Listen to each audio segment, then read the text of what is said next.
हाँ तो फ्रेंड्स, स्वागत है आप सभी का ऑनलाइन स्टडी में। आज हम बात करने वाले हैं लुसेंट डेली प्रैक्टिस सेट का सेट नंबर 20। जी फ्रेंड्स, ये हमारा सेट नंबर 20 हो चुका है। अगर आप इससे रूबरू नहीं है तो रूबरू हो जाइए, क्योंकि यहाँ पे आपको 60 MCQ के साथ रोज़ाना एक मॉक टेस्ट दिया जाता है। ठीक है, तो इस वीडियो को एंड तक देखिए और देखिए कि आप कितना अच्छे से लुसेंट को पढ़े हैं। चलिए शुरू करते हैं। सबसे पहले बात कर लेते हैं कि कल के क्यूज में जो मैंने क्वेश्चंस पूछा था, राइट आंसर उसका क्या है। गदर पत्र का प्रथम अंक निम्नलिखित में से किस भाषा में प्रकाशित हुआ था। काफ़ी लोगों ने सही आंसर दिया था, बिल्कुल करेक्ट है कि उर्दू भाषा में इसका प्रकाशन हुआ था प्रथम अंक। ठीक है, अगर बात करें कि गदर पार्टी की स्थापना कब हुई थी, तो 1 नवंबर 1913 को लाला हरदयाल के नेतृत्व में हुआ था। सैन फ्रांसिस्को, अमेरिका के सैन फ्रांसिस्को में इसका गठन किया गया था। ठीक है, चलिए शुरू करते हैं। तो सबसे पहले मैं आपको बता दूं कि आज किसी भी पार्टिकुलर कैटेगरी को लेकर के यहाँ पे कट ऑफ नहीं बताई जा रही है। सिर्फ और सिर्फ सेफ स्कोर अगर आप करना चाहते हैं तो 51 मार्क्स सभी कैटेगरीज के लिए रखा जाता है। क्वेश्चंस बहुत ही अच्छे लेवल के हैं, तो एंड तक देखिए और देखिए क्या आपने लुसेंट को अच्छे से पढ़ा है, आप 51 मार्क्स अचीव कर पाते हैं कि नहीं कर पाते हैं। तो वीडियो अच्छी लगे तो लाइक भी कर दीजिएगा, साथ ही साथ चैनल को सब्सक्राइब करके नोटिफिकेशन बेल को ऑन कर लीजिएगा रोजाना इसी तरह की मॉक टेस्ट के लिए। तो चलिए स्टार्ट करते हैं। सबसे पहला क्वेश्चन ये है कि निम्नलिखित में से कौन से वेद में संगीत का वर्णन है। संगीत का वर्णन कौन से वेद में है? तो आपको पता है कि हमारे भारत में 4 प्रकार के वेद हैं। ठीक है, प्राचीन भारत में 4 प्रकार के वेदों के बारे में वर्णन किया गया, और सबसे तीसरा जो वेद था वो हम कह सकते हैं, यानी कि तीसरा वेद संगीत से संबंधित था, सामवेद। ऑप्शन हम यहाँ पे डी को टिक करेंगे। और हम यहाँ पे पढ़ सकते हैं कि साम शब्द का अर्थ है गान। सामवेद में संकलित मंत्रों को देवताओं की स्तुति के समय गाया जाता था। सामवेद में कुल 1875 ऋचाएँ हैं। सामवेद की 3 महत्वपूर्ण शाखाएं भी, और इन 3 शाखाओं को नाम आप याद रखेंगे। तो इन 3 का नाम क्या है? कैथुमीय, जैमिनीय और रणायनीय। तो इन तीनों को आप याद रखेंगे। अगर पूछ ले डायरेक्ट कि ये किसकी शाखाएं हैं, तो सामवेद की शाखाएं। ठीक है ना। नेक्स्ट क्वेश्चन, अगला प्रश्न बनता है कि अल-बरूनी का पूरा नाम क्या था। बताइए कि अल-बरूनी का पूरा नाम क्या था। बहुत ही आराम से वीडियो को देखिए और सारे क्वेश्चंस को अच्छे से अटेम्प्ट कीजिए। बहुत अच्छे अच्छे क्वेश्चंस यहाँ पे मैंने लिया है। राइट आंसर यहाँ पे होता है अबू रेहान मोहम्मद। ऑप्शन हम ए को टिक करेंगे। ठीक है, चलिए नेक्स्ट क्वेश्चन क्या है कि औद्योगिक क्रांति का सर्वप्रथम जो उदय हुआ वो किस देश में हुई। औद्योगिक क्रांति सर्वप्रथम किस देश में शुरू हुई थी। बहुत इंपॉर्टेंट क्वेश्चन है। Right answer will be option D, England. अगर पूछ ले कि कब हुआ था तो ध्यान रखेंगे 18वीं शताब्दी में, यानी 1760 याद रखेगा। इंग्लैंड में औद्योगिक क्रांति की शुरुआत हुई थी सर्वप्रथम 1760 में। निम्नलिखित में से कौन सा कथन बलबन के संबंध में असत्य है। बलबन के संबंध में असत्य है। आपको पता है कि बलबन जो था वो सल्तनत काल में गुलाम वंश के शासकों में से एक था। तो बलबन के संबंध में अगर यहाँ पे असत्य कथन की देखें तो सबसे पहला पॉइंट क्या है कि इसने चालीसा दल यानी कि चिहलगानी को समाप्त किया था। और आपको पता है कि चिहलगानी को इल्तुतमिश ने गठन किया था। 40 सरदारों का एक गठन हुआ था जिसका चिहलगानी के नाम से जाना जाता था। इसका दमन किया था बलबन ने। क्लियर, तो पहला पॉइंट में कोई दिक्कत नहीं है, सही है। कानून एवं व्यवस्था की बहाली के लिए उसने लौह एवं रक्त की नीति को भी अपनाई थी। तो ये क्वेश्चन डायरेक्ट भी पूछा जाता है कि किसने लौह एवं रक्त की नीति को अपनाया था, बलबन ने। ये पॉइंट भी सही है। और साथ ही साथ उसने एक सैन्य विभाग बनाया था, दीवाने अर्ज की स्थापना भी की थी। तो ये पॉइंट भी बिल्कुल सही है। तो हम यहाँ पे कह सकते हैं कि कोई भी गलत नहीं है, यानी ऑप्शन हम डी को टिक करेंगे, इनमें से कोई नहीं। ऑप्शन डी सही आंसर हो जाता है। अगला प्रश्न क्या है कि भारतीयों को वर्ष 1947 में सार्वभौम सत्ता सौंपने की योजना निम्न में से किस नाम से जानी गई। भारतीयों को वर्ष 1947 में सार्वभौम सत्ता सौंपने की योजना निम्न में से किस नाम से जानी गई। तो यहाँ पे हमारा सही आंसर हो जाता है माउंटबेटन योजना। ध्यान रखेंगे, माउंटबेटन योजना को 3 जून योजना के नाम से भी जाना जाता है। अगला क्वेश्चन कि भारत में प्रथम उप प्रधानमंत्री कौन थे। भारत के प्रथम उप प्रधानमंत्री कौन थे। तो सही आंसर होगा इनमें से कोई नहीं, ऑप्शन डी को टिक करेंगे। सरदार वल्लभ भाई पटेल जो थे वो प्रथम उप प्रधानमंत्री थे। नेक्स्ट क्वेश्चन, यदि किसी राज्य विधान परिषद का सभापति अपने पद से त्यागपत्र देना चाहे तो वो अपना त्यागपत्र किसको देगा। तो वो अपना त्यागपत्र उप सभापति को देगा। ऑप्शन सी करेक्ट होगा। अगला क्वेश्चन देखिए क्या है कि निशानेबाजी और तीरंदाजी का खेल परिसर किस नाम से जाना जाता है।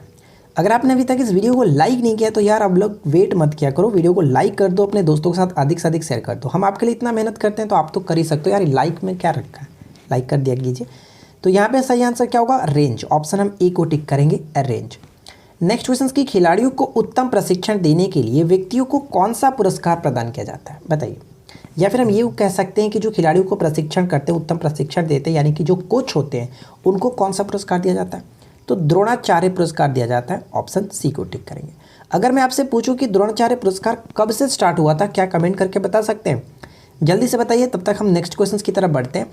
और मैं आपको बता दूं, आई होप कि आपने कमेंट कर दिया होगा, मैं आपको बता दूं कि 1985 में ये स्टार्ट हुआ था द्रोणाचार्य पुरस्कार, ठीक है ना। चलिए अगला क्वेश्चन देखिए क्या है कि शिवाजी महाराज की भूराजस्व व्यवस्था के संदर्भ में क्या सत्य है? शिवाजी महाराज की भूराजस्व व्यवस्था के संदर्भ में क्या सत्य है? तो क्या होगा यहाँ पे सही आंसर? एक एक चीज को पढ़िए और बताइए कि क्या सत्य होगा। तो चलिए हम एक एक करके देखते हैं। पहला पॉइंट कह रहा है कि शिवाजी महाराज ने रस्सी द्वारा माप के स्थान पर काटी एवं मानक छड़ी का प्रचलन किया था, बिल्कुल सही है। भूराजस्व यानी कि लगान की दर आरंभ में कुल उपज का 33% थी, जो कि बाद में बढ़ा करके 40% कर दी गई थी, ये भी बिल्कुल सही है। शिवाजी महाराज ने जमींदारी और जागीरदारी का विरोध करते हुए रैयतवाड़ी व्यवस्था को अपनाया था, ये पॉइंट भी सही है, यानी ऑप्शन डी को टिक करेंगे। उपरोक्त सभी कथन बिल्कुल सही है, ठीक है। चलिए अगला क्वेश्चन क्या है कि जो लवण अम्लीय हाइड्रोजन परमाणु या हाइड्रोक्सिल आयन से उत्पन्न होते हैं क्या कहलाते हैं? क्या कहलाते हैं? ऑप्शन ए को टिक करेंगे, सामान्य लवण कहते हैं, ऑप्शन ए सही होगा। नेक्स्ट वन क्या है कि तारे अपनी ऊर्जा किस प्रकार प्राप्त करते हैं? देखिए आज जो लोग वीडियो नहीं देख रहे कोई प्रॉब्लम नहीं, लेकिन कल का वीडियो जो आएगा सेट नंबर 21 जो आएगा उसको मिस मत कीजिएगा, क्योंकि बहुत अच्छे अच्छे क्वेश्चंस, और मैं आपको बता दूं कि कल कुछ स्पेशल भी होने वाला है, तो कल की वीडियो को मिस मत करना। तारे अपनी ऊर्जा किस प्रकार प्राप्त करते हैं? तो सही आंसर यहाँ पे हो जाएगा नाभिकीय संयोजन के फलस्वरूप, यानी कि नाभिकीय जो संलयन होता है उसको कह सकते हैं, उसी के तहत तारे, सूर्य, ये सभी जो है अपनी ऊर्जा प्राप्त करते हैं। ऑप्शन ए को टिक करेंगे। नेक्स्ट क्वेश्चन क्या है कि एक वर्णांध पुरुष यानी कि जो कलर ब्लाइंडनेस पुरुष है, मैन है, एक सामान्य महिला से विवाह करता है, तो वर्णांधता जो होगा, कलर ब्लाइंडनेस का जो लक्षण होगा उत्पन्न होंगे किसमें? तो उनके हम कह सकते हैं कि पुत्रियों के पुत्रों में ये लक्षण देखने को मिलेगा, ऑप्शन डी को टिक करेंगे। नेक्स्ट वन क्या है कि भारत में सचिव का पद किसके द्वारा निर्मित हुआ, यानी किस अधिनियम के द्वारा निर्मित हुआ था? भारत में सचिव का पद किसके द्वारा निर्मित किया गया था? तो सही आंसर हमारा यहाँ पे हो जाता है, ऑप्शन हम बी को टिक करेंगे। भारत सरकार अधिनियम 1858 के तहत सचिव का पद निर्मित किया गया था। और 1861 क्यों फेमस है, मैंने आपको आज का सुबह की वीडियो में ही बताया था कि 1861 के तहत गवर्नर जनरल को अध्यादेश जारी करने की शक्ति दी गई थी। सुबह की नहीं, कल की वीडियो में हम बात किए थे, ठीक है। अगला क्वेश्चन क्या है कि पश्चिमी घाट पर पाई जाने वाली वनस्पति का प्रकार क्या है? पश्चिमी घाट पर पाई जाने वाली वनस्पति का प्रकार क्या है? तो सही आंसर होगा ऑप्शन ए, सदाहरित, ठीक है, option A right answer. Next question की सिखों के धार्मिक स्थलों में से निम्न में से कौन सा स्थल भारत में नहीं है? तो बताइए कि भारत में कौन नहीं है? तो correct answer will be option A, Nankana Sahib, ठीक है। ननकाना साहिब जो हम कहाँ पे कह सकते हैं, ये पड़ता है पंजाब में, ठीक, सॉरी पाकिस्तान के पंजाब प्रांत में पड़ता है, ध्यान रखिएगा। लेकिन बाकी चीज़ों के बारे में बात करें तो नांदेड़ आपको पता है कि ये आपका पड़ता है महाराष्ट्र में, और पांतोआ अगर साहिब की बात करें, पाउंता साहिब की बात करें तो ये हिमाचल प्रदेश में, और केसगढ़ साहिब की बात करें तो ये पंजाब में स्थित है। तो हम यहाँ पे ऑप्शन ए को टिक कर सकते हैं। हम यहाँ पे क्लियरली पढ़ भी सकते हैं कि ननकाना साहिब पाकिस्तान के पंजाब प्रांत में स्थित एक शहर है। इसका वर्तमान नाम सिखों के पहले गुरु नानक देव जी के नाम पर पड़ा है, ठीक है।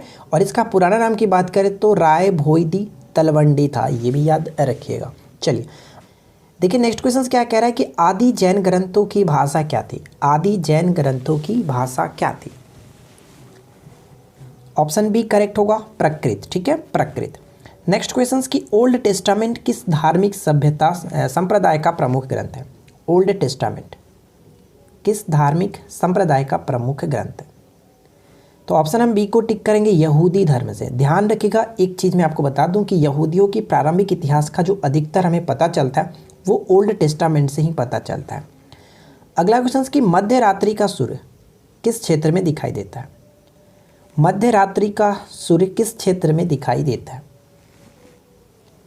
आर्कटिक क्षेत्र में दिखाई देता है, ऑप्शन सी को टिक करेंगे, जैसे हम कह सकते हैं नॉर्वे, ठीक है। नेक्स्ट क्वेश्चन क्या है कि सूर्य के रासायनिक मिश्रण में हाइड्रोजन का प्रतिशत कितना है?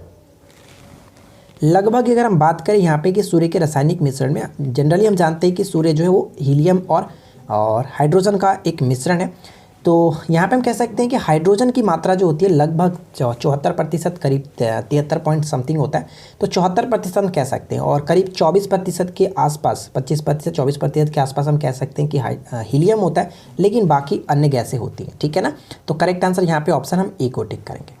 नेक्स्ट क्वेश्चन क्या है कि भूगर्भ में तापमान वृद्धि का कारण क्या है। भूगर्भ में तापमान वृद्धि का कारण क्या है।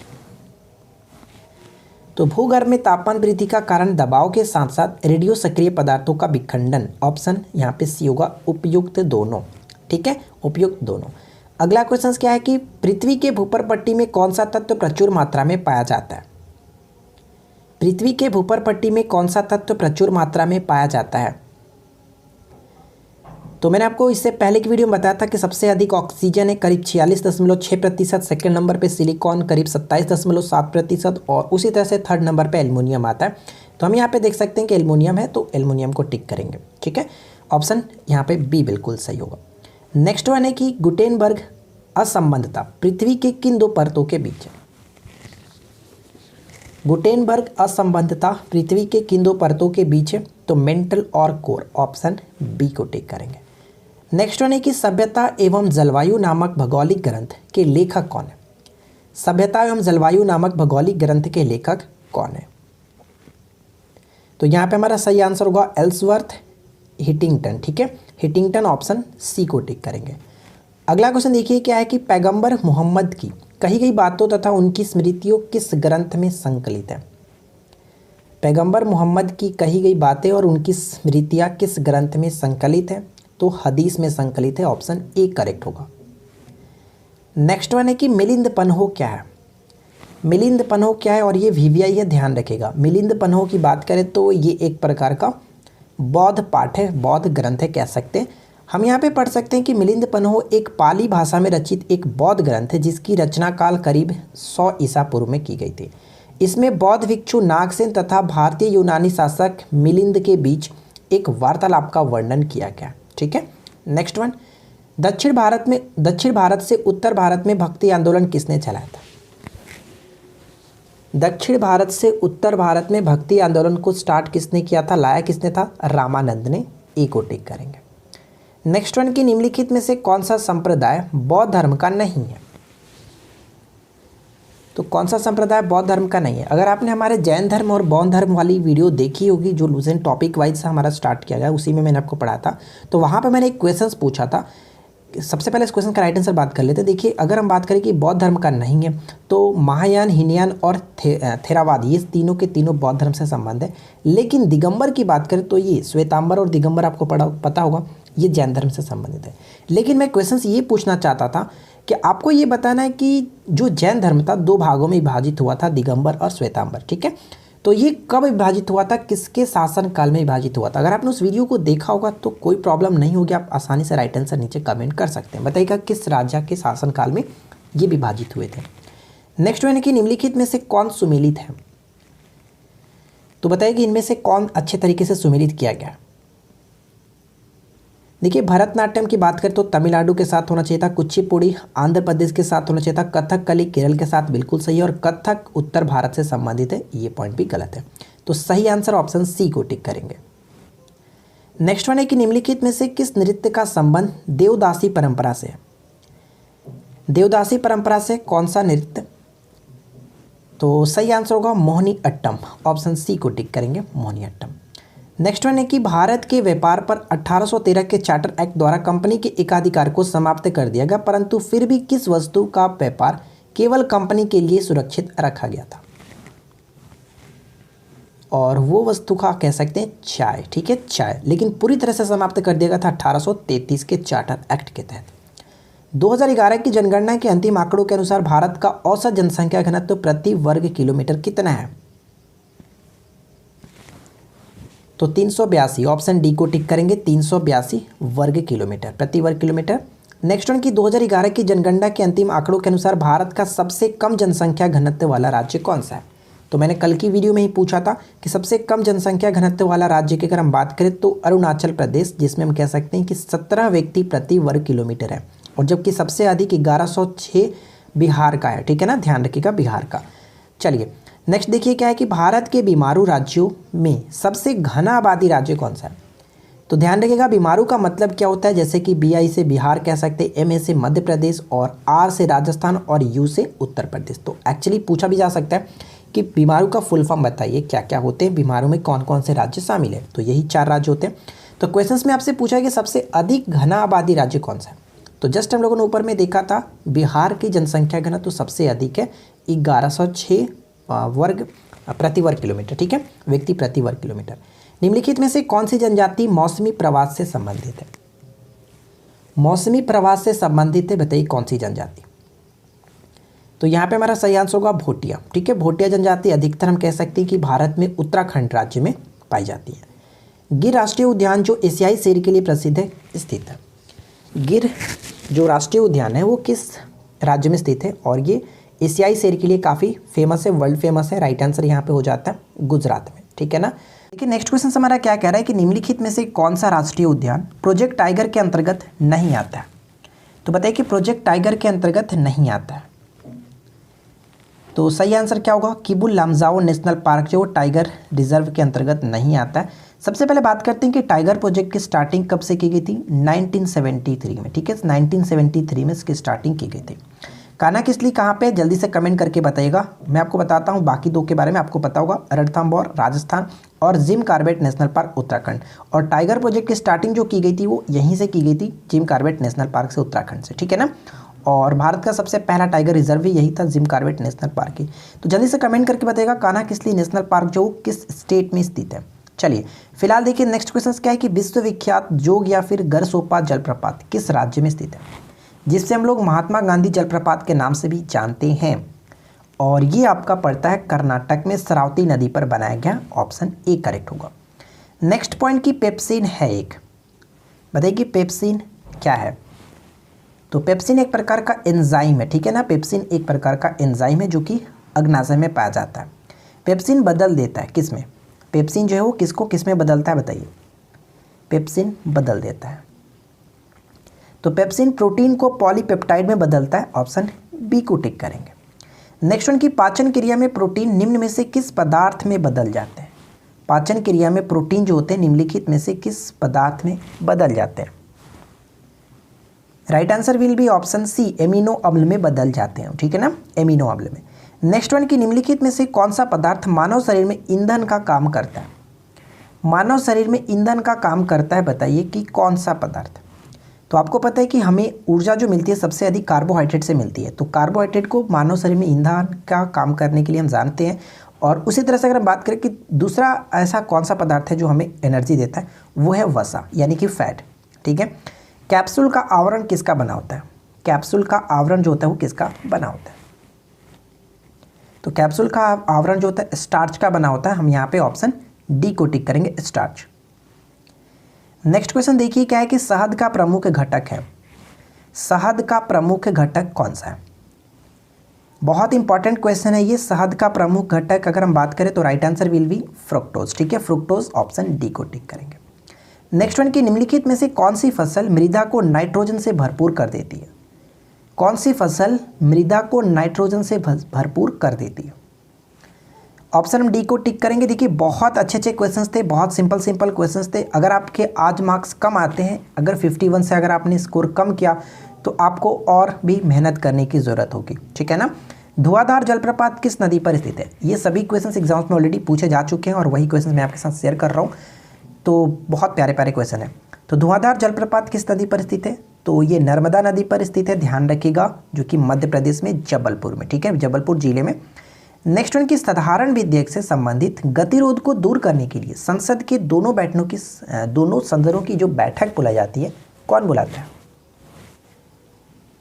संसद के दोनों सदनों की बैठक बुलाता है राष्ट्रपति। और मैंने आपको बता चुका हूँ ऑलरेडी कई बार कि जो अध्यक्षता की जाती है किसके द्वारा की जाती है, लोकसभा के अध्यक्ष के द्वारा की जाती है, दोनों सदनों की संयुक्त बैठक की। भारत की संघीय व्यवस्थापिका को निम्न में से किस नाम से जाना जाता है।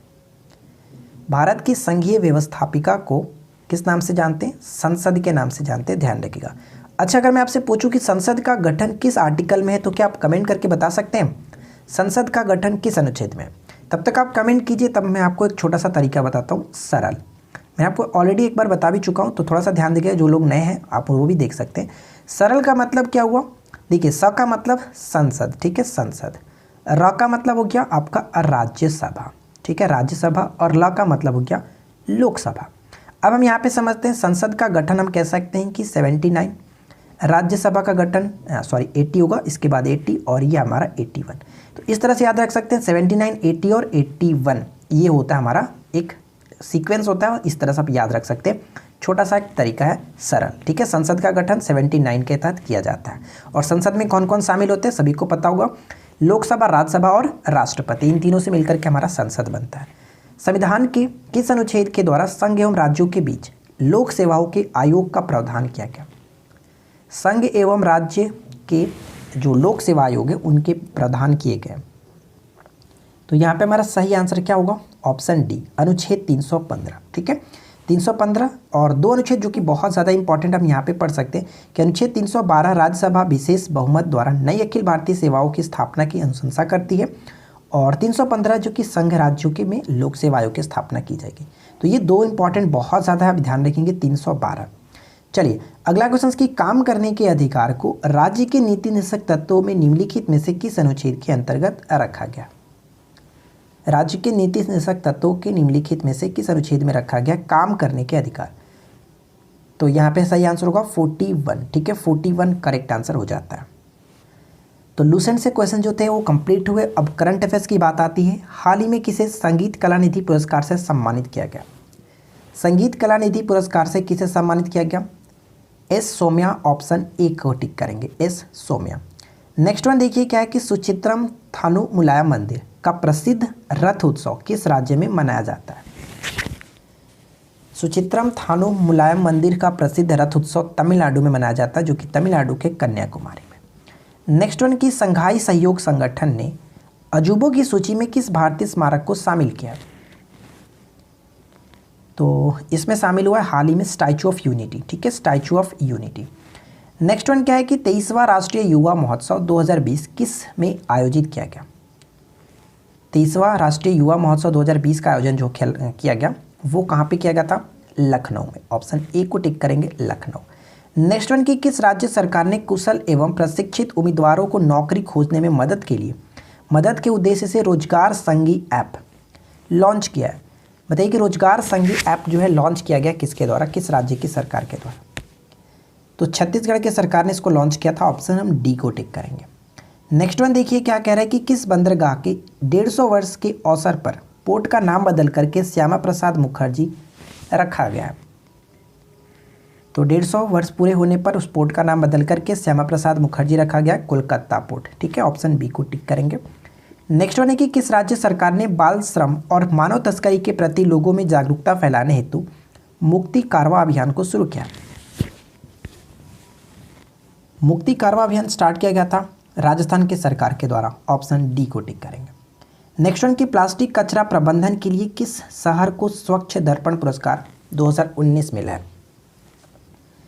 तो ये 2020 में दिया गया था, स्वच्छ दर्पण पुरस्कार पुरी को मिला था, ऑप्शन बी को टिक करेंगे, पुरी।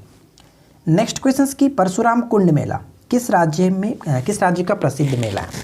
ये प्रत्येक वर्ष जो कि मकर संक्रांति के अवसर पर लगाया जाता है परशुराम कुंड मेला, और ये अरुणाचल प्रदेश में लगता है, ऑप्शन सी बिल्कुल सही आंसर होगा। ठीक है फ्रेंड्स, चलिए उम्मीद करता हूँ कि अब तक आपने काफ़ी अच्छा स्कोर कर लिया होगा। भारत और किस देश के तटरक्षक बलों के बीच सहयोग कैजिन अभ्यास का आयोजन किया जा रहा है? तो बताइए कि सहयोग कैजिन जो अभ्यास होता है किन दो देशों के बीच होता है? तो भारत तक तो क्लियर है, भारत के साथ जापान के बीच, ठीक है, और ये हाल ही में हुआ था चेन्नई पोर्ट पर, ठीक है। तो देखिए फ्रेंड्स, यहाँ पे हम लोगों ने 60 MCQ कंप्लीट किया, और मुझे उम्मीद है कि अब तक आपने काफ़ी अच्छा स्कोर किया होगा। वीडियो कैसी लगी नीचे कमेंट करके बताएं, साथ ही साथ कितना आपने स्कोर किया नीचे कमेंट करके बताइएगा। क्या 51 से प्लस गए या फिर नीचे गए, जो भी आपकी स्कोरिंग है नीचे कमेंट कर दीजिएगा। वीडियो कैसी लगी ज़रूर बताएं, और मैं आपको बताना चाहता हूँ कि कल की वीडियो को आप मिस मत करना, कल की वीडियो में कुछ इंपॉर्टेंट है तो आप ज़रूर देख लेना। क्यूज का क्वेश्चन ये है कि आलू जो है वो किस कुल से संबंधित इकाई है? जल्दी से कमेंट करके बता दीजिए।